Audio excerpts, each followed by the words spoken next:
Hello students, तो आज वाले लेक्चर में अपन कंटिन्यू करते हैं अल्टरनेटिंग करंट को। ठीक है, लास्ट लेक्चर में अगर आपको पता हो बच्चों, अपन ने average value RMS value calculate करने में किया था। बस लास्ट लेक्चर में अपन ने यही किया, एवरेज वैल्यू आरएमएस वैल्यू का कैलकुलेशन बस।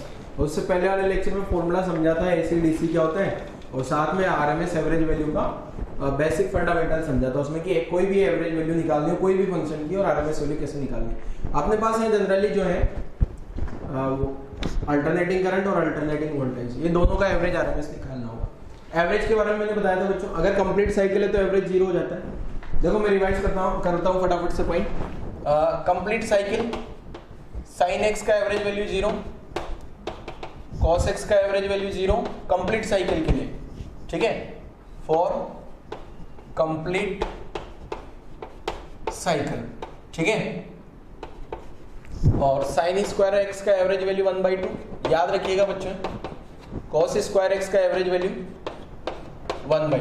ठीक है, अब करंट की अगर मैं बात करूं, जैसे ये यहां से ये से अल्टरनेटिंग करंट है, टाइम के साथ में अल्टरनेटिंग करंट। ठीक है, तो इसमें मैंने आपको दो चीजें बताई थी बच्चों। एवरेज वैल्यू में तो आपको जो करंट की एवरेज वैल्यू हो कैसे याद रखनी थी, या तो 2Im/π होगा, ठीक है, या फिर 0 होगा, या फिर आपको इंटीग्रेशन करना पड़ेगा। या और आरएमएस का वैल्यू मैंने बताया था आपको Im/√2, बस Im/√2 होगा, या फिर इंटीग्रेट करना पड़ेगा यहाँ से लगा के यहाँ तक Im/√2। ठीक है, बट यहाँ से यहाँ तक पूछ लिया जाए तो फिर इंटीग्रेट करना पड़ेगा। ऐसे यहाँ से यहाँ तक का एवरेज, यहाँ से यहाँ तक का एवरेज यही होगा 2Im/π Im/√2। यहाँ से यहाँ तक आरएमएस एवरेज यही होगा, बट अगर कंप्लीट हो जाए ना तो ये तो 0 हो जाएगा, और कंप्लीट में ये यही सेम रहने वाला। ठीक है, तो ये यहाँ तक की कहानी अपन लास्ट लेक्चर में बच्चों पढ़ चुके थे। तो आज वाले लेक्चर की कहानी क्या है, देखो नेक्स्ट लेक्चर जो आज वाले लेक्चर में अपन पढ़ने वाले हैं, आज वाले लेक्चर में अपन ये पढ़ने वाले हैं बच्चों कि जो बेसिक्स होता है अल्टरनेटिंग करंट का। देखो अपन ने क्या क्या समझ लिया बच्चों, अल्टरनेटिंग करंट भी समझ लिया, अल्टरनेटिंग करंट कैसे प्रोड्यूस होता है। क्या आपको एसी जनरेटर के बारे में मैंने लिखाया था, एसी जनरेटर जो वोल्टेज प्रोड्यूस करता है E = EM sin ωt, इसके बारे में मैं बता चुका हूँ बच्चों। जहाँ EM होता है NBAω, ये ऐसा होता है कि मैक्सिमम इंड्यूस EMF। ठीक है, तो यहाँ तक की कहानी तो आप सब लोगों को क्लियर होगी बच्चों। ठीक, चलो अब पढ़ते हैं कि जो पावर होता है, क्या बच्चों, पावर जो अल्टरनेटिंग करंट है। देखो अब एक चीज है, जो अपन ने करंट इलेक्ट्रिसिटी पढ़ा था ना, सेम जो करंट इलेक्ट्रिसिटी पढ़ा था बच्चों, करंट इलेक्ट्रिसिटी के जैसा ही यहाँ भी होने वाला है। ठीक है, जो भी अपन ने करंट इलेक्ट्रिसिटी में पढ़ा है ना, वही सारी कहानियां अल्टरनेटिंग करंट में पढ़ने वाले हैं, बट थोड़े थोड़े से चेंजेस होते चले जाएंगे। जैसे वहां बैटरी पढ़ा था अपन ने, बैटरी का वर्किंग पढ़ा था, तो बैटरी के पैरेलल में यहाँ आ गया अपने पास एसी जनरेटर, बड़ा सा नॉर्थ पोल साउथ पोल, और वहाँ आर्मेचर कोयल लगी है, घूम रहा है, तो इंड्यूस ईएमएफ आ रहा है V = VM sin ωt, मैं उसको लिखूंगा, या E = EM sin ωt। ये तो अपने पास क्या हो गया, वोल्टेज सोर्स, ऐसी वोल्टेज सोर्स हो गया। ठीक है, अब इस ऐसी वोल्टेज सोर्स को जिससे अपन वहां क्या करते थे, बैटरी है, बैटरी के साथ रजिस्टर लगा लिया एक चैप्टर में, फिर एक में कैपेसिटर लगाया, और फिर अभी लेटेस्ट इंडक्टर लगाया EMI में। 3 डिवाइस के साथ अपन ने काम किया वहां पे, वही सेम काम यहाँ पे भी अपने को करना है। ठीक है, पहले क्या करें, वोल्टेज सोर्स आ गया ऐसी, सबसे पहले सिंपल रेजिस्टेंस लगाऊंगा, फिर कैपेसिटर लगाऊंगा, फिर इंडक्टर लगाऊंगा, फिर उनका कॉम्बिनेशन लगाऊंगा, रेजिस्टर और कैपेसिटर का कॉम्बिनेशन, फिर रेजिस्टर और इंडक्टर का कॉम्बिनेशन, फिर रेजिस्टर इंडक्टर कैपेसिटर का कॉम्बिनेशन, और इस टाइप से अपना चैप्टर पूरा खत्म हो जाएगा। क्लियर है बच्चों? तो देखो सबसे पहले तो अपन ये समझते हैं कि अगर कोई भी सप्लाई है, अल्टरनेटिंग वोल्टेज आ रहा है बच्चों, तो वो जो अल्टरनेटिंग वोल्टेज है, अब वो अल्टरनेटिंग अगर एसी जनरेटर है बच्चों, तो वो एसी जनरेटर कितना पावर सप्लाई कर रहा है। ठीक है, कोई भी एसी जनरेटर है तो वो एसी जनरेटर कितनी पावर सप्लाई कर रहा है, ये अपन पहचानेंगे। या कोई रजिस्टर है तो वो रजिस्टर में कितना पावर लॉस हो रहा है, जिससे करंट डायरेक्ट करंट या डीसी में अपन ने पढ़ा था I2R लॉस पढ़ा था क्या, तो वही यहाँ पे क्या होगा ये अपने को समझना है। ठीक है, वहां पढ़ा था अपन ने P = VI, बैटरी की पावर, सोर्स बैटरी है, लोड बैटरी है, P = VI। हो सकता है बैटरी पावर सर्किट को प्रोवाइड करा रही है, हो सकता है पावर स्टोर कर रही है, एनर्जी स्टोर कर रही है, तो उसी टाइप से यहाँ भी है। कैपेसिटर एनर्जी कितना स्टोर करता है, 12 CV², इंडक्टर 12 LI²। तो वही सारी कहानियां यहाँ पे अपने को पढ़नी है, सेम। ठीक है, तो रिलेट करते हुए बच्चों अपन चलेंगे ठीक है। जो अभी तक की कहानी अपन ने पढ़ी है वो सारी चीजें मैं यहाँ रिलेट कर दूंगा आपका, ठीक है। तो सबसे पहले हेडिंग लगाते हैं अपन पावर इन एसी सर्किट। जो एसी सर्किट की पावर है बच्चों वो कैसे लिखनी होगी अपन को, तो मैं हेडिंग लगा देता हूँ क्या, power in AC circuit and the power factor. तो हेडिंग लिख देते हैं अपन पावर इन एसी सर्किट। तो हेडिंग आ गया अपने पास बच्चों, power in AC circuit and the power factor. तो क्या है बच्चों, इसके बारे की कहानियां समझ लेते हैं जरा, ठीक है। पहले तो ये समझते हैं कि जो ये पावर क्या होता है। पावर तो आप सब लोग जानते हो, रेट ऑफ वर्क जो मैकेनिक्स वाला है। अब यहाँ पे जो सोर्स होगा तो सोर्स की पावर, लोड होगा तो लोड, सोर्स होगा तो कितनी पावर प्रोवाइड कर रहा है, लोड होगा तो कितनी पावर कंज्यूम कर रहा है, ये सारी कहानियां अपन पढ़ने वाले हैं, ठीक है। तो मैं यहाँ बच्चों एक बॉक्स बना देता हूँ। उस बॉक्स के अंदर पता नहीं क्या है, इस बॉक्स के अंदर मुझे नहीं पता क्या है, ठीक है। ब्लैक बॉक्स है, हो सकता है इसके अंदर रजिस्टर हो सकता है इसके अंदर एसी जनरेटर हो सकता है इसके अंदर कैपेसिटर हो सकता है इसके अंदर इंडक्टर हो। तो अब अपन ने क्या किया बच्चों, इस बॉक्स के अक्रॉस जो पोटेंशियल डिफरेंस है वो है V equal to Vm sine omega T. ये इस जो बॉक्स है ना, इस बॉक्स के अक्रॉस पोटेंशियल डिफरेंस है V equal to Vm sine omega. Clear. अगर इसके across potential difference V equal to Vm sine omega T है तो इसमें कोई ना कोई करंट भी जा रही है। ये करंट जा रही है इधर, मान लेते हैं अपन, ये किसी इंस्टेंट की करंट है बच्चों। ये करंट मान लिया अपन ने I equal to Im sine. अब एक चीज ध्यान रखना है, जरूरी नहीं है कि दोनों का फेज सेम हो। ये जो साइन के अंदर जो एंगल होता है ना, इसको बच्चों अपन फेज बोलते हैं। और मान लो मैंने फेज मान लिया फाइन। ये कोई टाइम टी का डायग्राम है, एट एनी टाइम टी, कोई भी टाइम टी का डायग्राम यहाँ है, ठीक है। V क्या हो गया बच्चों, voltage across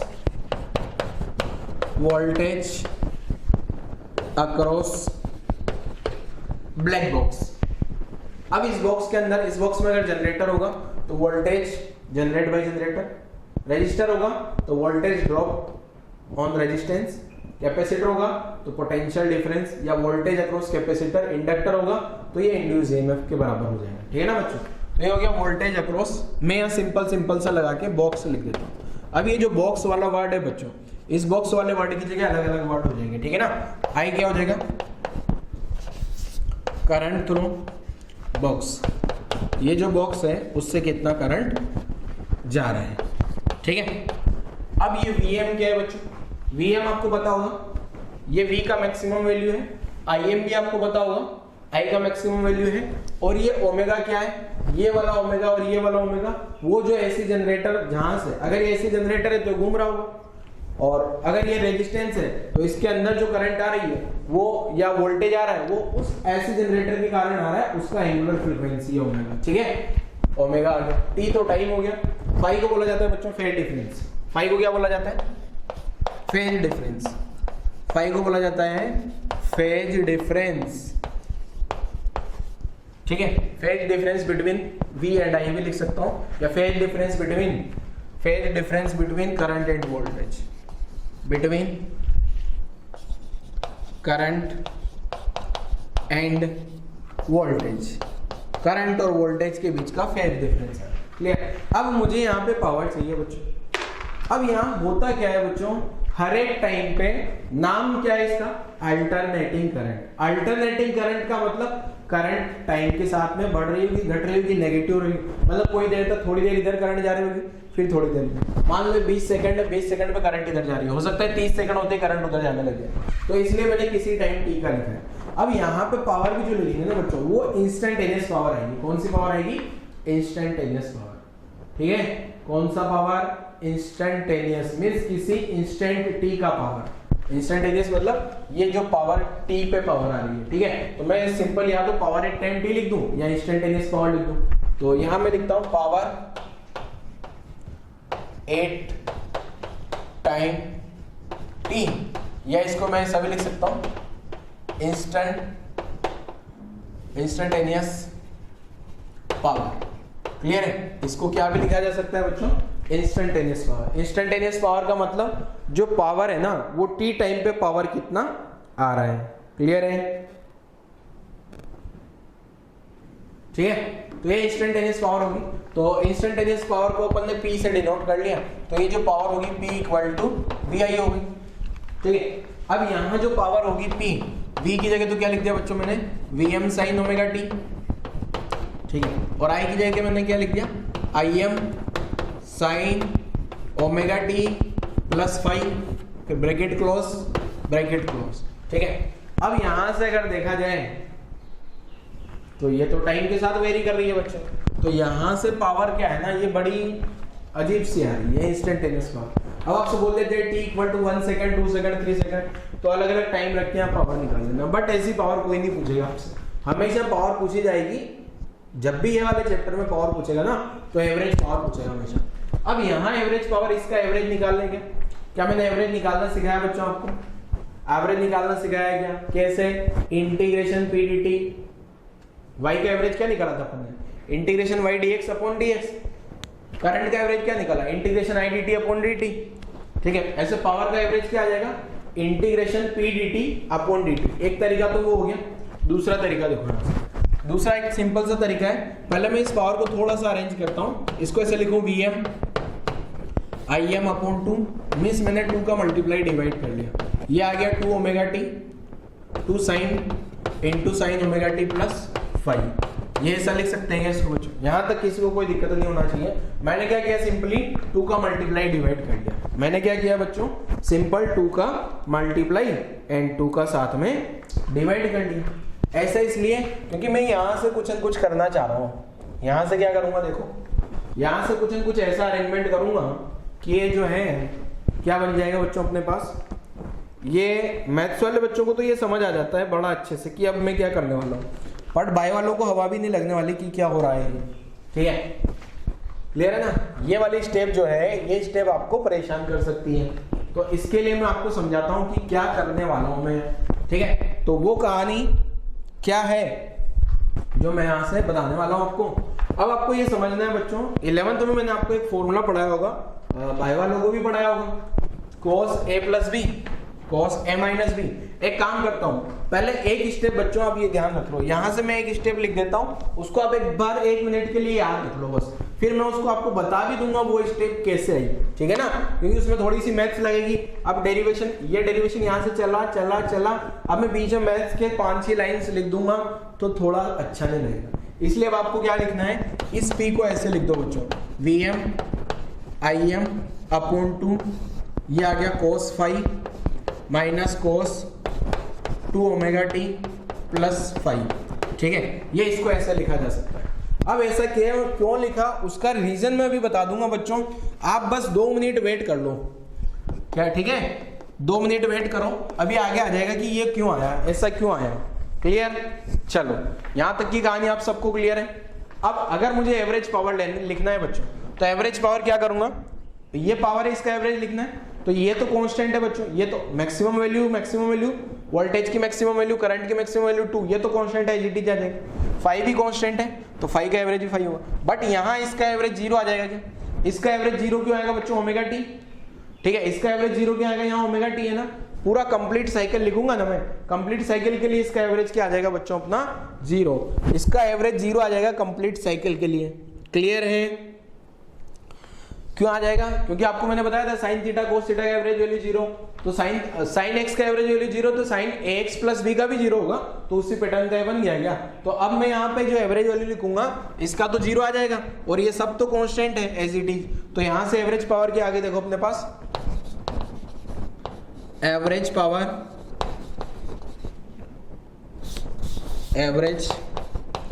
power for 1 cycle, एक साइकिल के लिए मैं एवरेज पावर लेता हूं, तो क्या हो जाएगा बच्चों, ये वाली टर्म एज इट इज ये 0 हो गई, तो आंसर क्या आ गया अपना Vm Im अपॉन 2 cos 5, ठीक है। क्या आ जाएगा answer, Vm Im upon 2 cos 5, इसका एवरेज 0। तो आपको क्या करना है बच्चों, हेडिंग लगाओ, और हेडिंग लगाने के बाद, ठीक है, पहले तो क्या करना है, हेडिंग लगा लीजिए, और हेडिंग लगाने के बाद आपको power in AC circuit and power factor, ये वाला डायग्राम बनाओ, पहले पूरा डायग्राम बना के पूरा लिखो, और उसके नीचे लिखना है, अगल बगल में मत चिपकाना बच्चों, आप कंजूसी मत करना कम से कम, ठीक है, अगल बगल में नहीं चिपका देना, पहले पूरा ऊपर ये लिखो, उसके बाद में नीचे लिखो, इसके बाद की कैलकुलेशन समझाता हूँ और साथ में नीट वाले बच्चों के लिए ये वाली कैलकुलेशन भी मैं एक्सप्लेन करता हूँ। जेई वालों को भी बहुत सारों को समझ नहीं आया होगा, ठीक है, सभी को थोड़ी समझ, जेई वालों को भी समझ आ गया, ठीक है। तो नोट करो जल्दी से बच्चों, यहाँ तक वीडियो पॉज करो और यहाँ तक की कहानी नोट कर लो, ठीक है। तो मैं इसको रब करता हूँ, तो देखो क्या है अब आगे की कहानी। तो यहां से अगर मैं एवरेज पावर का सिंबल लगाऊं तो ये ऐसा एवरेज पावर का सिंबल होता है, ये सबको पता होगा। ये क्या आ गया बच्चों, एवरेज पावर का सिंबल।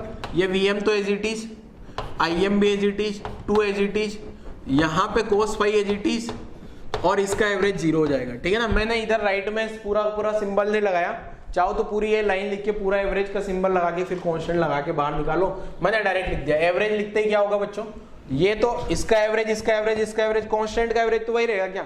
जैसे मान लो एक क्लास में अपने पास बच्चे हैं और सबकी एज जो है बराबर सी है, और सब बच्चों की एज जो है 16 साल है, 16 ईयर, 16 सबकी थ्रू आउट 16 ईयर है, तो उसका एवरेज भी 16 आएगा क्या, क्लियर है। अब ये वाले का एवरेज 0 क्यों आ गया बच्चों, ऊपर गया नीचे गया तो ऊपर नीचे वाला एरिया बराबर, तो इसका एवरेज 0। तो अब यहां से जो एवरेज पावर है बच्चों, इसको मैं ऐसे लिख दूं Vm/√2 Im/√2 into cos phi, तो आपको मजा आ जाएगा क्या। देखो बड़ा आसान सा फॉर्मूला बनता है अपना यहाँ पे, P एवरेज, ये Vrms और ये Irms इंटू cos फाई, और इस फॉर्मूले को आपको ऐसा रट्टा लगाना है, ऐसा गोटा मार लेना इसका कि इससे ये मान के चलो JEE नीट में क्वेश्चन आना है। अगर नीट में जो क्वेश्चन आता है JEE में वो इसी से रिलेटेड आता है, ये फॉर्मूला तो उसमें जरूर लगेगा कहीं ना कहीं, ठीक है। तो बहुत इंपॉर्टेंट फॉर्मूला है बच्चों। Vrms क्या है बच्चों, ये RMS value of current, Vrms Vm/√2, तो ये क्या हो गया, RMS वैल्यू ऑफ वोल्टेज, ठीक है, फॉर 1 साइकिल, ठीक है, फॉर 1 साइकिल, क्योंकि अपन ने ये एवरेज 1 साइकिल के लिए निकाला। ऐसे Irms को नहीं लिख रहा हूं। अब यहाँ एक और बड़ी इंपॉर्टेंट टर्म आती है cos फाई। cos फाई को बोलते हैं पावर फैक्टर, क्या बोलते हैं इसको, पावर फैक्टर ऑफ सर्किट। अभी आगे सर्किट पढ़ेंगे, उन सर्किट में फाई का अलग अलग वैल्यू आएगा। जैसे अपने पास एंगल आ गया फाई का वैल्यू आ गया 60 डिग्री, सपोज फाई का वैल्यू 60 डिग्री आ गया, तो पावर फैक्टर क्या लिखोगे आप, cos 60 डिग्री, और cos 60 डिग्री की वैल्यू 1/2, मींस जो पावर फैक्टर है वो 1/2 हो जाएगा। और वही पावर फैक्टर आपको क्या बता रहा है बच्चों, पावर फैक्टर ऑफ ऐसी सर्किट। वो पावर फैक्टर क्यों नाम दिया इसको अभी बताता हूं जरा, ठीक है। तो ये वाली टर्म भी बड़ी इंपॉर्टेंट है आपके पास। वैसे तो फॉर्मूले के नाम पे कुछ नहीं है, ठीक है, तो जो अपन ने हेडिंग लिखा था ना, दी पावर फैक्टर, तो ये पावर फैक्टर आ गया। cos फाई को क्या बोला जाता है बच्चों, पावर फैक्टर, ठीक है। और साथ में ये जो फाई है, इस फाई को बोला जाता है पावर फैक्टर एंगल। इस फाई को क्या बोला जाता है बच्चों, पावर फैक्टर एंगल।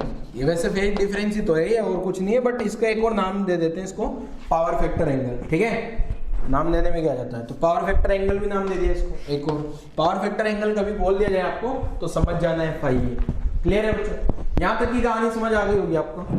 अब यहाँ पे ये फॉर्मूला आपको, ये मैं इसी पैटर्न पे रटने के लिए बोलूंगा। जनरली ये बुक्स में ऐसे भी लिखा होता है Vm/Im/2 cos फाई, बट मुझे ये वाला पैटर्न अच्छा लगता है लिखने को। तो Vm/Im/2 cos फाई भी लिखा जा सकता है, बट यहाँ थोड़ा सुंदर सा Vi, देखो डीसी में आपने पढ़ा था पावर P = VI, तो यहाँ भी VI तो हो गया, एंड साथ में cos फाई और लगा लेना। एक चीज और ध्यान रखना बच्चों, हमेशा अगर अल्टरनेटिंग करंट में आपको कभी ये नहीं बताया जाएगा कि करंट कौन सी है। जैसे आपको बोल दिया जाएगा एक ब्रांच में 10 एम्पीयर करंट फ्लो हो रही है, तो आप कंफ्यूज हो जाओगे, यार अल्टरनेटिंग करंट तो टाइम के साथ वेरी करती है, 0 1 2 3 4 5 6 7 8 9 10, वापस रिपीट 9 10 0, फिर -1 -2 -10, फिर -9 9 9 0। तो ये जो करंट बताइए उसमें वो कौन सी करंट है, तो जब भी क्वेश्चन में जो भी करंट देगा वो हमेशा आरएमएस करंट देगा। जो भी वोल्टेज दिया होगा वो हमेशा आरएमएस वोल्टेज होगा, ठीक है। क्योंकि यहाँ तीन वोल्टेज और 3 करंट हो सकते हैं, या तो मैक्सिमम हो, या किसी इंस्टेंट टी टाइम का हो, या मैक्सिमम आरएमएस और टी टाइम, 3 चीजों का हो सकता है। 3 करंट हो सकती है, maximum current, RMS current, T time का current, maximum voltage, RMS voltage, T time पे वोल्टेज। तो अगर कुछ नहीं बोला गया है तो अपन आरएमएस लेके चलेंगे, क्योंकि टी टाइम का होता तो वो बताता ना कौन से टाइम का है। क्लियर है? और एवरेज कभी नहीं देगा, क्यों? क्योंकि एवरेज बहुत बार जीरो हो जाते हैं, इसलिए एवरेज देगा ही नहीं, ज्यादातर यूज करेगा आरएमएस। ठीक है ना? तो ध्यान रखिएगा, ये VRMS, IRMS, cos phi. cos phi को बोल दिया power factor angle, sorry power factor of circuit और पावर फैक्टर एंगल। अभी मैं इसकी कैलकुलेशन भी सिखा रहा हूं बच्चों आपको। ठीक है, अब यहाँ पे एक टर्म और समझा देता हूँ। मुझे एक कैलकुलेशन, आपको ये वाली कैलकुलेशन सिखानी है, इसलिए मैं यहाँ पे इसको रब नहीं कर रहा हूँ। ठीक है ना? मिटा नहीं रहे इसको, ये कैलकुलेशन मुझे अभी बताना बाकी है, तो ये भी मैं बता दूंगा बच्चों, बट पहले यहाँ और आगे बढ़ते हैं। देखो बच्चों, अब यहाँ पे अपन एक टर्म पढ़ेंगे। एक टर्म पढ़ेंगे क्या? एक टर्म पढ़ेंगे क्या? कौन सी term? Phasor diagram. Phasor diagram वैसे तो आप लोगों ने पढ़े होंगे, कहाँ पे? अच्छा, एक चीज मैं बता दूं बच्चों, बहुत इंपॉर्टेंट टर्म, अगर आप लोगों को फेजर डायग्राम नहीं बनाने आते हैं, और मैंने फेजर डायग्राम आपको 11th में एक बार सिखाया है, और अगर नहीं आते हैं तो एक बार जरूर रिवाइज कर लो। मैं तो बोलता हूं अगर आते भी है ना तो भी आप रिवाइज कर लो। कैसे रिवाइज करोगे बच्चों? आपको एक YouTube पे एक वीडियो मिलेगा एसएचएम का, ठीक है? एसएचएम का मेरे चैनल पे जाओगे तो एक वीडियो मिलेगा सुपरपोजिशन ऑफ टू एसएचएम। ठीक है, जो मेरा YouTube चैनल है उस पे आपको एक वीडियो मिलेगा बच्चों, क्या? सुपरपोजिशन ऑफ टू एसएचएम, और वहां से आप फेजर सम करना सीख लेना। अगर आपने फेजर सम करना सीख लिया तो इस चैप्टर की आगे की कहानी बहुत आसान हो जाएगी। और अगर आपको फेजर सम नहीं आता तो यकीन मानो आपका न्यूमेरिकल नहीं होने वाला, कितनी मशक्कत कर लो आप, न्यूमेरिकल नहीं होने वाला। न्यूमेरिकल सोल्व करने के दो मेथड होंगे अपने पास, एक मैथमेटिक्स है जो कि आप लोग नहीं कर पाओगे, दूसरा फेजर सम। अगर फेजर सम नहीं आता तो वो भी नहीं होने वाला आपसे। ठीक है, तो फेजर सम बड़ा इंपॉर्टेंट है, इसलिए आपको अगर फेजर सम, फेजर डायग्राम क्या होता है? फेजर डायग्राम मैंने 11th में आपको सुपरपोजिशन में बताया होगा, जैसे 3 sin omega T 4 cos omega T, दोनों को ऐड कैसे किया जाता है, वही फेजर सम होता है। ठीक है ना? तो यहाँ मैं फेजर डायग्राम बना रहा हूँ बच्चों। ये तो फेजर सम क्या है, फेजर डायग्राम देखो क्या है। तो ये फेजर डायग्राम आपने अगर 11th में मेरा एक वीडियो देख लेना सुपरपोजिशन ऑफ टू एसएचएम, तो वहां से थोड़ा और क्लियर हो जाएगा। देखो अब फेजर सम कैसे बनाते हैं बच्चों, देखो फेजर सम बना रहा हूं मैं। मान लो मैंने यहाँ पे ये वोल्टेज ले लिया, अब यहाँ पे वोल्टेज का फेज कितना आ गया अपने पास? ओमेगा टी, और ये वोल्टेज आ गया। ठीक है, जैसा कि आप लोगों को पता भी था, V equal to Vm sin omega T मैंने लिखा। ठीक है, V equal to, but current क्या लिखा था मैंने? I equal to Im sin omega T plus 5। Means ये जो वोल्टेज का फेज है, करंट का फेज इससे आगे है, और कितना आगे है?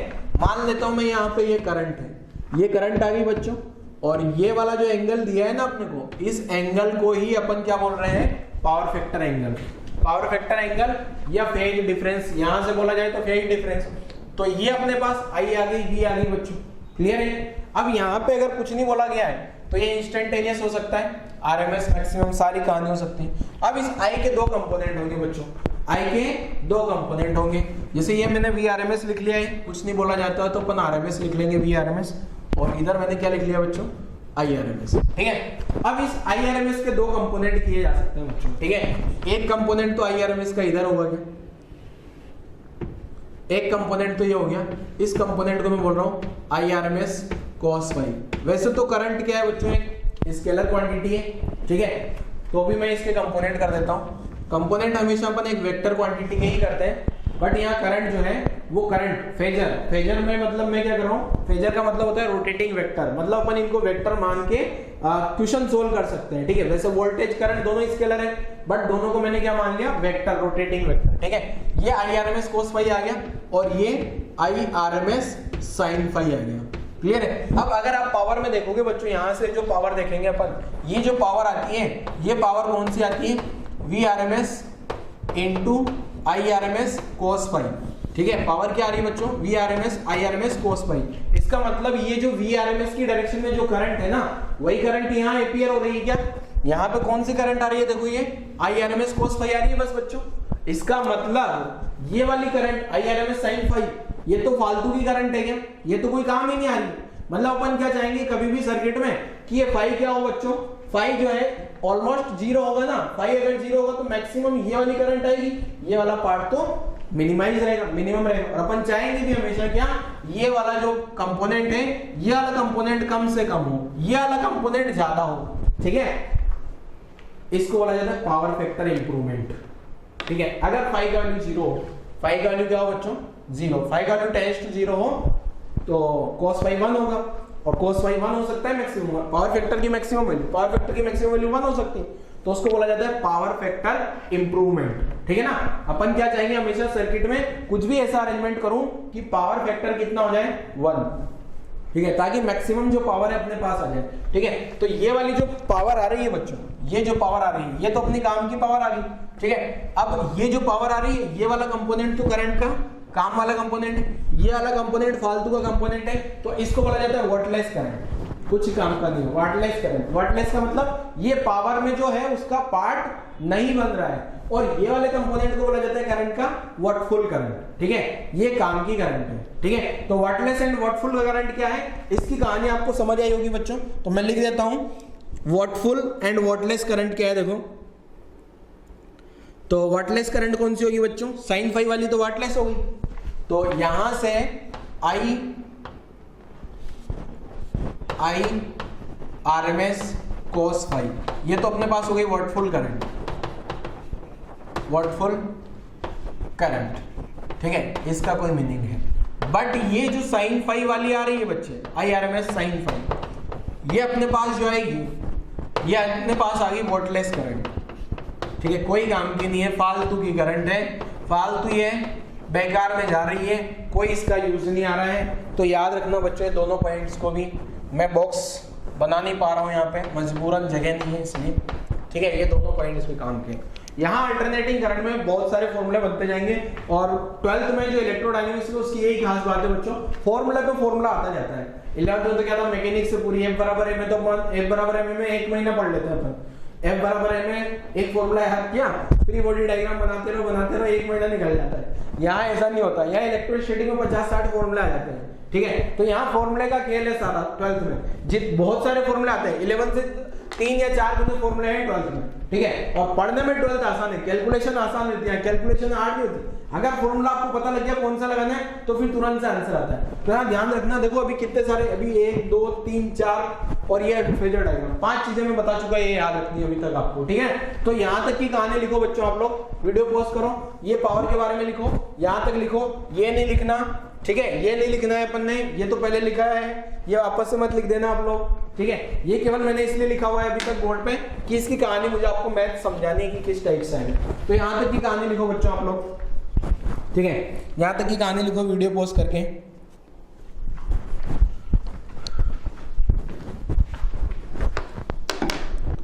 चलो लिख ली होगी आप लोगों ने।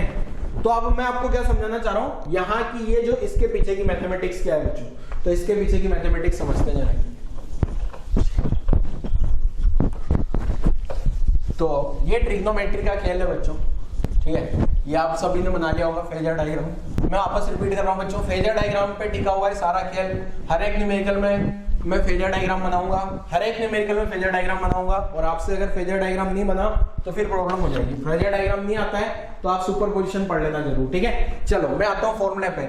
आपने एक फॉर्मूला पढ़ा होगा बच्चों cos a प्लस बी का, cos a प्लस बी का फॉर्मूला होता है cos a cos b, cos a cos b, यहाँ माइनस होता है, यहाँ प्लस होता है ना, तो यहाँ माइनस होता है, माइनस साइन है साइन बी, ठीक है। नहीं पढ़ा है, मैंने पढ़ाया होगा वैसे आप लोगों को, नहीं पढ़ा है अपने तो रिवीजन बैच में ट्रिग्नोमेट्री रिवाइज कर लेना नीट वाले बच्चे। मैंने 11th का एक रिवीजन बैच क्रिएट करवाया है, उसमें आप लोग ये रिवाइज कर सकते हो जिसको ट्रिग्नोमेट्री में प्रॉब्लम है कहीं भी। cos a cos b, अगर आपको नीट का हर एक क्वेश्चन निकालना है तो आपको ट्रिग्नोमेट्री करनी पड़ेगी बच्चों, ठीक है, ट्रिग्नोमेट्री, डिफरेंशिएशन, इंटीग्रेशन सब।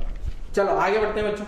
अब मैं क्या करूं, अगर मैं यहाँ ऐसा लिख दूं cos a माइनस बी, या मैं इन दोनों को ऐड कर देता हूँ, इन दोनों को ऐड करूं, cos a प्लस बी, नहीं माइनस करो, minus cos a minus B, तो क्या होगा बच्चों मेरे, यह रिटर्न तो एक दूसरे से गायब हो जाएगी, और यहाँ आ जाएगा -2 sin a sin b। इसीलिए मैंने आपको यहाँ आप देखोगे तो 2 का मल्टीप्लाई डिवाइड किया था ताकि ये इस टाइप का पैटर्न बन जाए।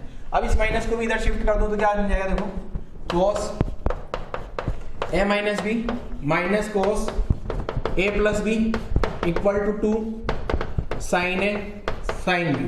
अब ध्यान से देखना जरा, यहां से क्या करो, इसको अपन ए मान लेते हैं, इसको अपन बी मान लेते हैं। तो ये क्या मान लिया मैंने, ओमेगा टी प्लस फाइव को ए मान लिया, एंड ओमेगा टी को मैंने क्या मान लिया, बी मान लिया। किसी को भी ए और बी मान लो, कोई फर्क नहीं पड़ता, ठीक है। मैं ये वाली स्टेप के लिए बता रहा हूँ कहानी, ये ए माना है मैंने और ये बी माना है, ठीक है। तो राइट वाली साइड तो वही आ गई है, देखो 2 sine omega T plus 5 sign omega T. देखो ये ब्रैकेट के अंदर जो टर्म लिखी है, ब्रैकेट के अंदर वो टर्म इधर आ गई। अब इस टर्म को मैं यहाँ लिखता हूँ जरा, cos a माइनस बी। अब a माइनस बी करोगे, a में से b को सब्ट्रैक्ट करो जरा, ये a रहा, ये b गायब होगा, तो cos फाइव आ गया, डायरेक्ट लिख दूं क्या, माइनस। अब दोनों को ऐड करोगे तो क्या आ गया, दोनों को, एक काम करता हूँ, एक स्टेप को बढ़ा देता हूँ, अब इतना सारा लिखा ही है तो इसको भी समझा देते हैं। अच्छा, cos ओमेगा टी प्लस 5, ये तो एक आ गया, माइनस ओमेगा टी, ये cos a माइनस बी आ गया, a minus B minus as it is cos एक ही जगह आ जाएगा बच्चों, omega T plus 5 plus omega T, ये ऐसा आ गया, क्लियर है। वैसे ये सब डायरेक्ट होना चाहिए, एनसीईआरटी तो एक लाइन में लिख देता है, हमारे मुसीबत हो जाती है। 2 sine omega T plus 5 into sine omega T. अब देखो जरा मैंने क्या किया, ये वाली जो पूरी टर्म थी, ये पूरी टर्म को ये ऐसा ही तो लिखा है ना। अब ये ओमेगा टी से ओमेगा टी गायब हो जाएगा, तो ये क्या आ गया, cos 5 माइनस cos ये 2 ओमेगा टी प्लस 5 बराबर 2 sine omega T plus 5 into sine omega T, ठीक है। ये इस टाइप से लिख सकता हूँ। तो ये इसको यहाँ से यहाँ लिखा था। मैं तो बोलता हूँ जैसे नीट वाले बच्चे हैं उनको तो प्रॉब्लम होगी सही से ऑब्वियसली, तो आप ये एक स्टेप रट लो डायरेक्ट, और जिसको सीखना है मैथ्स वाले तो कम से कम सीख ही लेना, ठीक है ना, उनको तो ट्रिग्नोमेट्री आती होगी, क्लियर है। तो यहाँ तक की कहानी सभी बच्चों को क्लियर हो जानी चाहिए बच्चों। चलो आगे बढ़ते हैं हम, नेक्स्ट क्या है देखो अपने पास, नेक्स्ट अपन एक न्यूमेरिकल करते हैं, आसान सा न्यूमेरिकल, ठीक है। न्यूमेरिकल बेस्ड होगा किस पे, ये आप लोग है ना नोट लगा के लिख लेना है, बेसिक मैथ्स का पार्ट है, ठीक है ना, ये कोई अपना अल्टरनेटिंग करंट का पार्ट नहीं है, ठीक है। तो अब आप लोगों को ये समझ आ गया होगा कि ऐसा क्यों हो रहा है, ठीक है प्यारे बच्चों। चल आगे बढ़ते हैं, क्वेश्चन पे आते हैं, ठीक है। क्वेश्चन क्या है देखो अपने पास, क्वेश्चन जो है एक वोल्टेज है, मैं क्वेश्चन लिख देता हूँ लैंग्वेज में, आप लोग सोल्व करिएगा पूरा। मैं इधर लिख रहा हूँ क्वेश्चन, व्हेन अ वोल्टेज, क्या है देखो voltage, when a voltage be equal to 200√2 sine omega T plus 15 degree, ठीक है। लैंग्वेज में बोल देता हूँ be equal to 200√2 sine omega T plus 15 degree, ठीक है, इज अप्लाइड, ये अप्लाई किया गया है, is applied to an AC circuit, एक ऐसी सर्किट में लगा दिया गया है, इन दी सर्किट, और वो जो सर्किट में करंट मिली है in the circuit, in the circuit is found to be, current जो मिली है I equal to 2 sine omega T plus π/4 radian, ठीक है। देन एवरेज, पूरा लिख देता हूं, then average power consumed in circuit, then calculate average power consumed in circuit, then calculate average power consumed in this circuit, ठीक है। Circuit में जो एवरेज पावर कंजम्पशन कितना आएगा, चलो सोल्व करो। बहुत आसान क्वेश्चन है बच्चों, हलवा क्वेश्चन है एकदम, आपका आंसर आ जाना चाहिए। इससे आसान क्वेश्चन अल्टरनेटिंग करंट में क्या मिलने वाला है आपको, कुछ नहीं मिलेगा इससे आसान क्वेश्चन। चलो मैं सोल्व करूँ क्या बच्चों, देखो सोल्व करते हैं। तो सबसे पहले तो आपको एवरेज पावर कंजम्पशन का फॉर्मूला पता होना चाहिए, VRMS IRMS cos फाई, ठीक है। अब cos फाई क्या होता है, दोनों के फेज का डिफरेंस, दोनों का फेज का डिफरेंस होता है क्या, फाई क्या होता है, दोनों का फेज का डिफरेंस। अब यहां से चेक करते हैं बच्चों, ये वोल्टेज की मैक्सिमम वैल्यू है क्या, ये करंट की मैक्सिमम वैल्यू है क्या, ये इसका फेज है क्या, ये इसका फेज है। चलो मैं अब पहले निकालता हूं, यहाँ पे VRMS क्या है बच्चों, VRMS क्या लिखूंगा, Vm/√2। Vm कितना है वहां पे 200√2/√2, तो ये तो 200 आ गया बच्चों VRMS वोल्टेज। ऐसे ही जो करंट की RMS वोल्टेज है वो Im/√2 होगा क्या बच्चों, तो 2/√2, तो ये कितना आ गया √2 आ गया। अब cos फाई और आ जाए तो आंसर आ जाएगा आपका, तो cos फाई और निकाल लेता हूँ। तो cos फाई का वैल्यू देखो जरा क्या आएगा, जो cos फाई है, cos फाई की वैल्यू चेक कर ले बच्चों, तो cos फाई की वैल्यू चेक करते हैं जरा क्या आ रही है। तो यहां से अगर देखा जाए तो cos फाई, अच्छा पहले फाई निकालता हूँ, फाई क्या आ जाएगा अपने पास, ओमेगा टी प्लस π/4 रेडियन, किसी में से भी किसी को सब्ट्रैक्ट कर लो कोई फर्क नहीं पड़ेगा, 15 डिग्री। अब एक चीज ध्यान रखो, ओमेगा टी से तो ओमेगा टी गायब हो गया, अभी π/4 का मतलब 45 डिग्री है, तो 45 - 15 कितना आ गया बच्चों, 30 डिग्री। ठीक है, तो एवरेज पावर क्या आ गया देखो, VRMS कितना लिख दूं, 200 × √2 × cos 30। cos 30 का वैल्यू आपको पता होना चाहिए बच्चों कितना होता है, √2 √3/2। ये 2 से 100 चला है, 100, तो एवरेज पावर कंजम्पशन कितना आ गया, 100√6 वॉट। ये अपना आंसर हो जाएगा। क्वेश्चन में अगर पावर फैक्टर एंगल पूछा जाता, पावर फैक्टर एंगल कितना हो जाता बच्चों, 30 डिग्री। पावर फैक्टर पूछा जाता, पावर फैक्टर कितना हो जाता, √3/2। एक चीज ध्यान रखना, पावर फैक्टर हमेशा हमेशा जो पावर फैक्टर होगा वो 1 से छोटा ही होने वाला है। क्लियर है, तो आसान सा क्वेश्चन आप सभी लोगों ने कर लिया होगा, इससे आसान क्वेश्चन तो क्या ही मिलेगा आप लोगों को।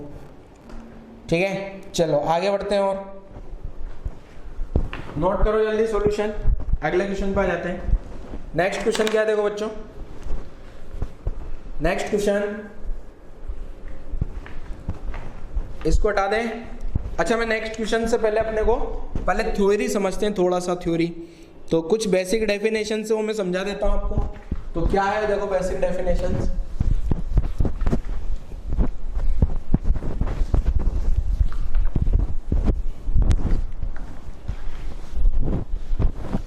अल्टरनेटिंग करंट में कुछ नई टर्म्स आएगी, वो नई टर्म्स क्या होगी वो मैं पहले से बता देता हूं आपको। ठीक है, जो नई नई टर्म्स होगी बच्चों, वो नई नई टर्म्स अल्टरनेटिंग करंट में क्या क्या होगी उसके बारे में आपको पहले से बता देते हैं, ताकि जब सर्किट में आएगा तो आपको प्रॉब्लम ना हो। और वो कैसा आया क्या आया वो तो सारा आपको तब सर्किट समझेंगे ना अपन, तो ही समझ आएगा। ठीक है, चलो तो देखो क्या है टर्म, तो मैं कुछ टर्म लिख रहा हूं जो अल्टरनेटिंग करंट में आने वाली है। जैसे कुछ तो मैं बता चुका आपको, पावर फैक्टर क्या होता है, वॉटलेस करंट क्या होती है। ठीक है, तो कुछ टर्म्स के बारे में बता रहा हूं। अल्टरनेटिंग करंट में कुछ टर्म्स आने वाले हैं। पहली टर्म तो आपने पढ़ लिया होगा बच्चों, पावर फैक्टर। पावर फैक्टर क्या होता है, पावर फैक्टर जो है ये तो आपको समझ में आ गया होगा। पावर फैक्टर को शॉर्ट में PF लिख दिया जाता है, P.F। ठीक है ना, तो पावर फैक्टर क्या होता है बच्चों, P.F। मैं P.F लिख दूं ना, P.F equal to cos phi. ठीक है ना, शॉर्ट में power factor is called cos phi. दूसरा मैंने आपको वॉटलेस करंट भी बता दिया कि वॉटलेस करंट, ये भी मैंने बता दिया बच्चों। आपको मैक्सिमम वॉटलेस करंट बोला जाए तो आप RMS की जगह IM लिख देना, और इंस्टेंटेनियस बोला जाए तो वो इंस्टेंट की करंट लिख देना। ठीक है, ये वॉटलेस करंट आएगी। तो ये तो दो टर्म तो मैं अभी आज तक आपको बता चुका हूँ। ठीक है ना, वॉटलेस करंट और ये। अब एक टर्म आती है इम्पीडेंस। क्या बच्चों, इम्पीडेंस, थर्ड वाली टर्म, और वो टर्म आपके लिए अभी नया आया है एकदम। तो क्या होता है इम्पीडेंस, समझ लेते हैं जरा, ध्यान से समझना जरा बच्चों, ये टर्म बहुत इंपॉर्टेंट है। इम्पीडेंस, इम्पीडेंस क्या होता है देखो, इम्पीडेंस को डिनोट करते हैं Z से। नई क्वांटिटी है, नई फिजिकल क्वांटिटी है आप लोगों के लिए। ठीक है, तो ध्यान से समझना जरा क्या है ये। क्या आप सब लोगों ने करंट इलेक्ट्रिसिटी पढ़ा, करंट इलेक्ट्रिसिटी पढ़ा है ना बच्चों सब लोगों ने, तो वही सेम काम यहां पे भी है। ठीक है, करंट इलेक्ट्रिसिटी में जो रेजिस्टेंस का काम होता था, आप इसको ऐसा समझ सकते हो ये जो Z का रोल है ना वो वैसा ही है जैसा करंट इलेक्ट्रिसिटी में R का रोल होता है।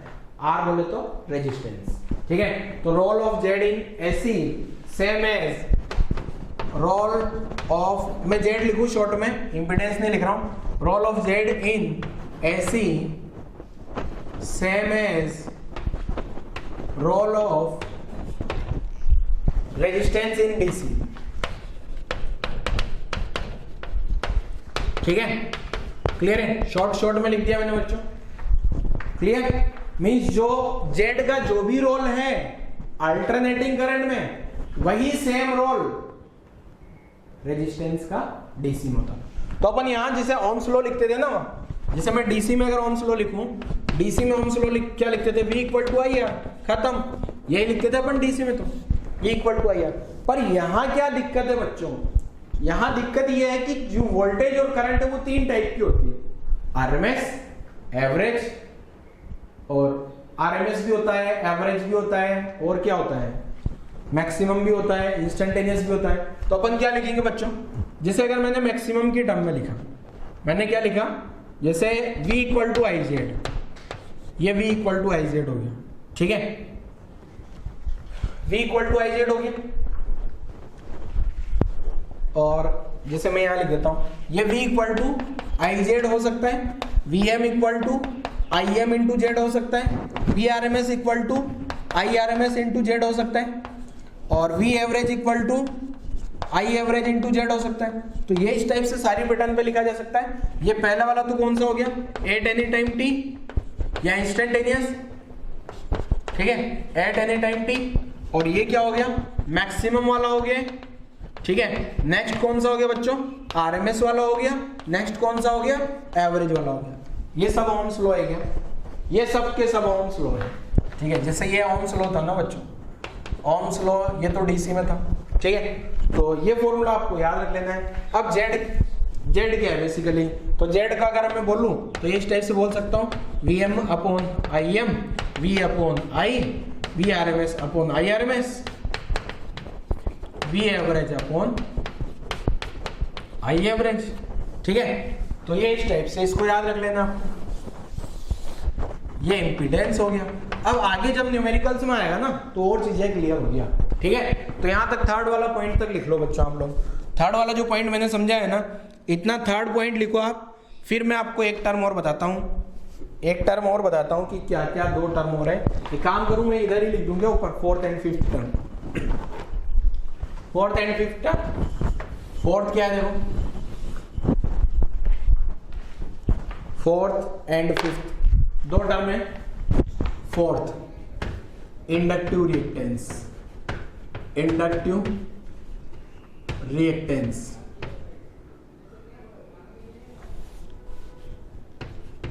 तो इंडक्टिव रिएक्टेंस क्या है, ये होता है XL। इंडक्टिव रिएक्टेंस जो होता है ये क्या होता है, इसको समझते हैं जरा, ठीक है। तो इंडक्टिव रिएक्टेंस के बारे में लिख देता हूं, ठीक है।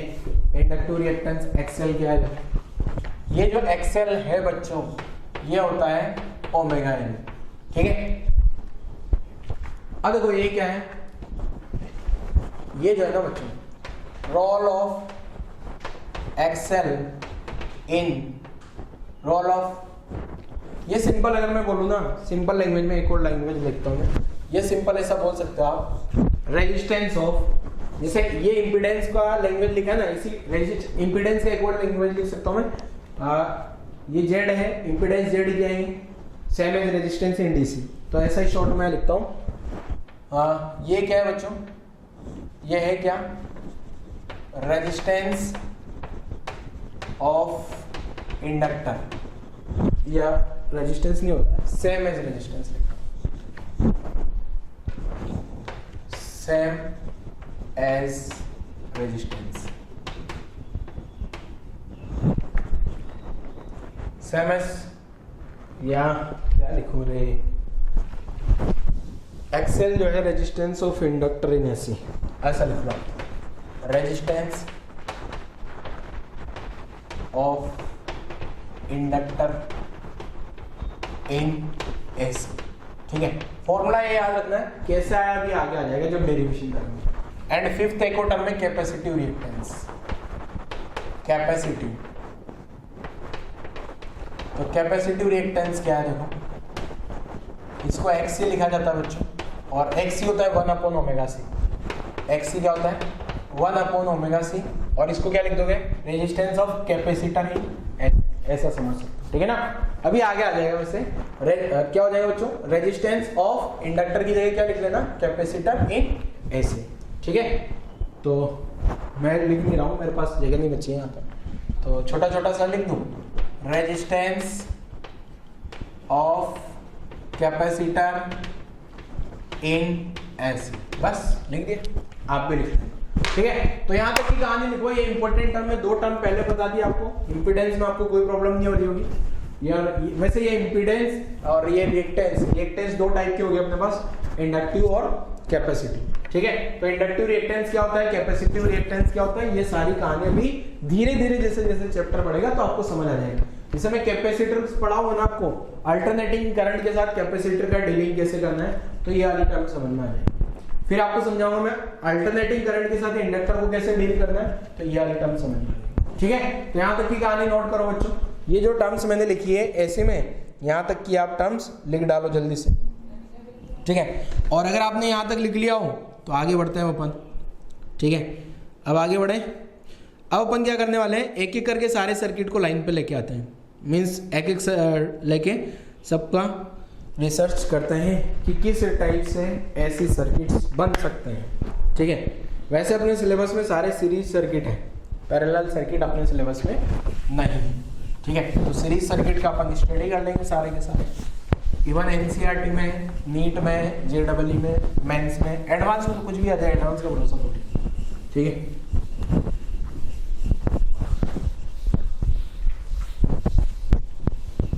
चलो तो क्या है देखो, तो हेडिंग लिखता हूं मैं, इसको थोड़ा सा और क्लीन करना चाहूंगा।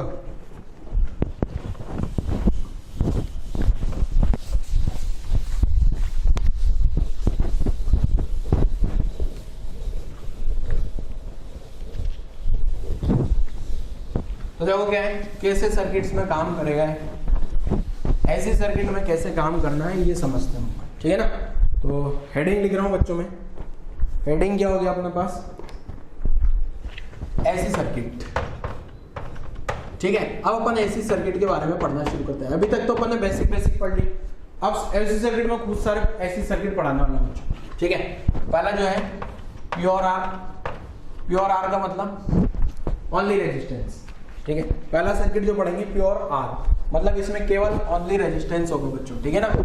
ऐसी सर्किट अपन पढ़ने वाले हैं, तो मैं लिख देता हूं ऐसी सर्किट, ठीक है। तो ऐसी सर्किट में क्या क्या पढ़ने वाले हैं, पहला तो प्योर आर मतलब ओनली रेजिस्टेंस होगा, दूसरा पढ़ेंगे प्योर सी, ओनली कैपेसिटर होगा, तीसरा पढ़ेंगे प्योर एल, केवल इंडक्टर होगा, चौथा पढ़ेंगे सीरीज आर एल या सीरीज आर सी, फिफ्थ पढ़ेंगे सीरीज आर एल, सिक्स पढ़ेंगे series L C, and last series R L C, और यहां तक हो जाएगा फिर अपना चैप्टर, ठीक है। और एक चीज ध्यान रख लीजिएगा बच्चों आप लोग, अगर आपने एक सही से पढ़ लिया ना, अगर एक सही से पढ़ लिया, फर्स्ट एक सही से समझ में आ गया, तो ये सारे के सारे लाइन से खुद बना सकते हो आप, ठीक है ना। तो बड़े ध्यान से समझना है इन सभी सर्किट्स को। पहला शुरू करें, सबसे पहला क्या है, इसको प्योरली रेजिस्टिव सर्किट बोलते हैं बच्चों। क्या, purely resistive circuit. Purely resistive इसलिए क्योंकि यहाँ प्योर 100% रेजिस्टेंस होगा, उसके अलावा कोई कैपेसिटर नहीं, कोई इंडक्टर नहीं, ऐसी सप्लाई और रेजिस्टर, बस। तो हेडिंग लिखते हैं अपन, क्या बच्चों, A C voltage applied to a resistor. तो पहला क्या लिख रहा हूं मैं बच्चों, A C voltage, first A C voltage applied to a resistor, ठीक है। या इसका एक और नाम होता है प्योरली रेजिस्टिव सर्किट, या मैं प्योर रेजिस्टिव लिख देता हूँ। ठीक है, तो प्योर रेजिस्टिव सर्किट में क्या है देखो, ठीक है, तो प्योर रेजिस्टिव सर्किट बड़ा ध्यान से समझना है। अगर एक सर्किट आपको समझ आ जाता है बच्चों, तो फिर आगे का सर्किट आप खुद से भी सोल्व कर सकते हो। ठीक है, अगर एक सर्किट आपको समझ आ गया तो अगले सर्किट्स आप खुद से सोल्व कर सकते हो। ठीक है, तो पहला सर्किट समझना है ध्यान से, ये सारा लिखना आपको, ताकि आपको थीम बनेगी कि चैप्टर में पढ़ना क्या आपने, ये सारा सब कुछ पढ़ेंगे चैप्टर क्लोज। ठीक है, ये सारा पढ़ना अपने को चैप्टर क्लोज, छोटा सा चैप्टर होता है, ज्यादा बड़ा चैप्टर नहीं है। ठीक है ना, तो ये सारा हो जाएंगे। अगर एक समझ में आ गया तो लाइन से सारे समझा दूंगा मैं कल तक, तो आपको अगले लेक्चर। ठीक है, तो चैप्टर अपना क्लोज हो जाएगा फटाफट से। तो देखो क्या है बच्चों, मान लो ये रेजिस्टेंस है और यहाँ पे मैंने लगा दी है सप्लाई। सप्लाई कौन सी अपने पास, एसी सप्लाई, और एसी सप्लाई तो obviously V equal to Vm sine omega T रहेगा। ठीक है, एसी सप्लाई का वोल्टेज बदलता रहता है। ये रजिस्टर आ गया। ठीक है, रजिस्टर बोले तो R। ठीक है, R हो गया रेजिस्टेंस। ठीक है, अब मैं किसी टी टाइम का डायग्राम, अभी यहाँ करंट के साथ क्या खेल होता है बच्चों, थोड़ी देर करंट इधर जाती है, थोड़ी देर करंट इधर, फिर इधर, फिर इधर। तो मैंने किसी टाइम टी का डायग्राम बना लिया, एट एनी टाइम टी, कोई भी टाइम टी की बात करें तो कोई टाइम टी पे क्या हो रहा था बच्चों कि इसका प्लस माइनस बना लिया मैंने। किसी इंस्टेंट पे इसका पोलैरिटी ऐसे रहा होगा प्लस, मतलब यहाँ से करंट ऐसे जा रहा होगा, और करंट ऐसे जा रहा है तो यहाँ प्लस, यहाँ माइनस, इधर आ गया, इधर आ गया, आ गया। ठीक है, ये करंट आई मान लिया। और एक चीज ध्यान रखना, ये करंट आई वेरिएबल है, डीसी करंट नहीं है, ऐसी है, मतलब अभी इधर जा रहा है, हो सकता है थोड़ी देर बाद इधर जाए। ये कोई टाइम टी मान लो 5 सेकंड की कहानी है, हो सकता है 6 सेकंड 7 सेकंड में बदल जाए। अब सेम जैसे अपन ने केवीएल केसीएल लगाया था ना वहां पे, वही किरचॉफ वोल्टेज लो यहाँ भी वैलिड होता है। ठीक है ना, तो मैं लिख रहा हूँ KVL for close loop, KVL for close loop. ये जो क्लोज लूप है इसके लिए केवीएल लगाते हैं, तो यहाँ से plus V minus I R बराबर 0। आसान सा छोटा सा लूप है। तो अब ये जो v है, v की जगह क्या लिख दूंगा बच्चों, Vm sine omega T minus I equal to R equal to 0। तो यहां से देखा जाए तो i इंटू आर क्या आ गया बच्चों, Vm साइन ओमेगा टी। तो ये i क्या आ गया, i equal to Vm upon R sine omega T, ये ऐसा आ गया बच्चों। अब ये Vm बाई आर को क्या लिख दिया जाएगा, Vm अपॉन आर को लिख दिया जाता है Im। ठीक है, मतलब ये मैक्सिमम करंट आ गई बच्चों, क्या आ गई है, मैक्सिमम करंट। ठीक है, तो मैक्सिमम करंट थ्रो सर्किट या मैक्सिमम करंट थ्रो सर्किट। तो सर्किट के मैक्सिमम करंट कब होगी, जब सर्किट पे वोल्टेज भी मैक्सिमम हो। तो इसको ऐसे लिख दो, I equal to Im sine omega T. अब आपको ध्यान से ये ऑब्जर्व करना है बच्चों, यहाँ पे क्या ऑब्जर्व करना है कि अगर वोल्टेज का फेज ओमेगा टी था, वोल्टेज का फेज क्या था बच्चों, ओमेगा टी, तो करंट का फेज भी क्या आ गया मेरे पास, ओमेगा टी। तो ध्यान ये रखना है क्या कि अगर प्योर रेजिस्टिव सर्किट है, क्या बच्चों, अगर प्योर रेजिस्टिव सर्किट है, कौन सा, अगर सर्किट प्योर रेजिस्टिव है तो वोल्टेज का फेज भी वही होगा जो करंट का है, या करंट का फेज भी वही आने वाला है जो वोल्टेज का फेज है। वोल्टेज और करंट का सेम फेज होगा कब, प्योर रेजिस्टिव सर्किट। और सर्किट में ऐसा होगा या नहीं वो अपन पढ़ेंगे तब पता लग जाएगा। ठीक है, तो अभी आपने क्या पढ़ा बच्चों, ऐसी वोल्टेज लगा लिया मैंने, रजिस्टर था और कुछ नहीं है। तो रजिस्टर होने के कारण क्या हुआ बच्चों यहाँ पे, तो ये जो रजिस्टर है इसमें क्या किया अपन ने, I equal to Vm by R sine omega T लिख लिया। ठीक है, यहां से केवीएल लगाया तो plus v minus I R. यहां से मैं ऐसे घुमाऊं, मैं बता भी देता हूं कि किस टाइप से मैं घुमाऊं, यहां से केवीएल लगाते टाइम किस टाइप से मैंने यहां से लूप में घूमना शुरू किया, ये इस टाइप से। अगर मैं इस टाइप से लूप में घुमा तो इधर से इधर आया प्लस v, इधर से इधर गया माइनस आई आर, 0, v की जगह Vm साइन ओमेगा टी, यहां से आई Vm बाई आर को Im लिख लिया, और ये इस टाइप से अपना आंसर आ गया बच्चों। और यहां भी मैं एक लाइन लिखने वाला हूं, current in purely resistive circuit या phase of current in purely resistive circuit same as AC voltage applied। जो AC वोल्टेज या सप्लाई वोल्टेज जो लगाया था अपन ने, उसका फेज और करंट का फेज दोनों का सेम है। ठीक है, तो अगर दोनों का फेज सेम है तो पावर फैक्टर एंगल कितना हो गया बच्चों, 0 degree. Power factor angle 0 degree हो गया, तो power factor cos 0, power factor 1 हो गया क्या, average power consumption Vrms Irms cos phi, तो Vrms Irms और cos फाई की जगह क्या लिख लोगे 1, क्योंकि पावर फैक्टर कितना हो गया यहाँ का 1। फेजर डायग्राम बना ले, तो पहले आपको यहाँ तक की कहानी लिखनी है, फिर मैं आगे पूरा सब कुछ लिखता हूँ। ठीक है, पहले आप लोग यहाँ तक की कहानी लिख डालो बच्चों। ठीक है, आप लोगों ने यहाँ तक की कहानी लिखनी है, वीडियो पॉज करके जल्दी से। इसके बाद फिर मैं अगला समझाता हूँ कि अगली कहानी क्या है। वीडियो पॉज कर लिया, लिख लिया, ठीक है, हो गया। आगे की कहानी समझते जरा।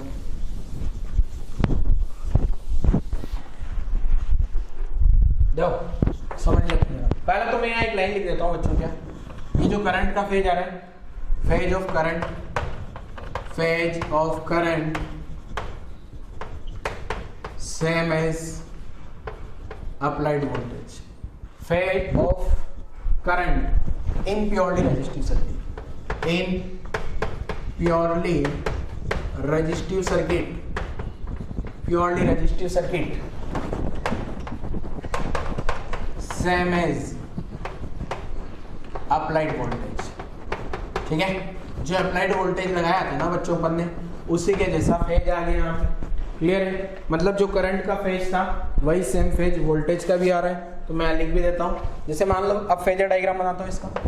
तो फेजर डायग्राम कैसा बनेगा, देखो फेजर डायग्राम, अगर मैं फेजर डायग्राम बनाऊँ इसका, तो जैसे मान लो बच्चों मैंने ये वोल्टेज का रेफरेंस ले लिया, ये वोल्टेज आ गया, और यहाँ जो वोल्टेज था इसका फेज ओमेगा टी था। तो यही जो सेम फेज, जो वोल्टेज का फेज आया है सेम, वही सेम फेज किसका आ रहा है, ये मान लो मैंने ये वोल्टेज का फेज लिया था ओमेगा इंटू टी, ये वोल्टेज का फेज आ गया, तो यही same phase omega into T ये करंट का भी आ रहा है। इसका मतलब अपन यहाँ से बोल देंगे कि बच्चों क्या पावर फैक्टर एंगल कितना हो गया, power factor angle, power factor angle क्या लिख दूंगा, पावर फैक्टर एंगल 0 आ गया। ठीक है, तो पावर फैक्टर कितना आ गया, तो पावर फैक्टर जो है अपना कितना आ गया बच्चों, cos 0, और cos 0 का वैल्यू 1 होता है। तो पावर फैक्टर कितना आ गया 1, तो एवरेज पावर कंजम्पशन कितना आ जाएगा, Vrms Irms cos फाई, और cos फाई का वैल्यू कितना आ गया अपने पास 1। तो ये आंसर क्या आ गया, Vrms Irms into cos phi का वैल्यू 1। तो ये ऐसा आ गया बच्चों। अगर मैं ग्राफ बनाना चाहूँ V और I का टाइम के साथ में, तो कैसा ग्राफ आएगा, देखो ध्यान से देखिए। वोल्टेज और करंट का अगर मैं ग्राफ बनाना चाहूँ तो ध्यान से देखिएगा बच्चों किस टाइप से आएगा। अगर मैं एक ही ग्राफ बनाऊँ, ठीक है, या अलग अलग बनाए, एक बना ये टाइम, तो मैं पहले बना रहा हूँ बच्चों वोल्टेज का ग्राफ। वोल्टेज में आपको पता है साइन का ग्राफ आया था, तो ये इस टाइप से आगे के साइन का ग्राफ। ठीक है, तो ये V equal to Vm sine omega T आ गया, और ये वाला ग्राफ ये इस टाइप का बच्चों आएगा। ये जो ग्राफ है ये जो है अपना I equal to Im sine omega T, दोनों का ग्राफ सेम सेम है। अब ये नीचे वाला ग्राफ ये हो सकता है करंट वाला ग्राफ, इसका करंट वाले का पीक नीचे इसलिए आ रहा है, मैंने मान लिया R का वैल्यू 1 से ज्यादा है। अगर R का वैल्यू लेस देन हाफ होता तो ये वाला पीक ऊपर भी जा सकता था। ठीक है, यहाँ पे आपको पता है करंट की जो मैक्सिमम वैल्यू है यहाँ पे होगी, यहाँ Im हो गया करंट का मैक्सिमम वैल्यू, और यहाँ पे जो है Vm मैक्सिमम वोल्टेज आ गया। ठीक है, यहाँ पे दोनों ग्राफ अपन ने एक साथ साइमल्टेनियसली प्लॉट किए V और I के टाइम के साथ। क्लियर है, तो यहाँ तक की कहानी बच्चों आप सभी लोगों को आई हो समझ आई होगी। ठीक है, यहाँ तक की कहानी आप सभी को लोगों को समझ आई होगी। ठीक है, तो आज वाला लेक्चर अपन यही क्लोज करते हैं बच्चों। नेक्स्ट लेक्चर में अपन अगले सर्किट पढ़ेंगे। ठीक है, अगला जो लेक्चर होगा उसमें जो नेक्स्ट सर्किट है कैपेसिटर, इंडक्टर और उनकी कॉम्बिनेशन, उनके बारे में पढ़ेंगे। तो आज वाले लेक्चर में तो यहीं तक क्लोज करते हैं बच्चों। ठीक है, तो आप लेक्चर ध्यान से देखना है। अगर पहला सर्किट समझ आया होगा आज वाला, तो फिर आपको दूसरा समझ आ जाएगा, और फिर दूसरा समझ आया तो धीरे धीरे धीरे सारे बहुत आसान लगेंगे। और एक important point, superposition of SHM जरूर पढ़िएगा। क्यों? क्योंकि यहाँ पे कहीं ना कहीं अभी मैं सुपरपोजिशन कराऊंगा अगले लेक्चर से। ठीक है, तो आज वाला लेक्चर यहीं क्लोज करते हैं बच्चों। Thank you.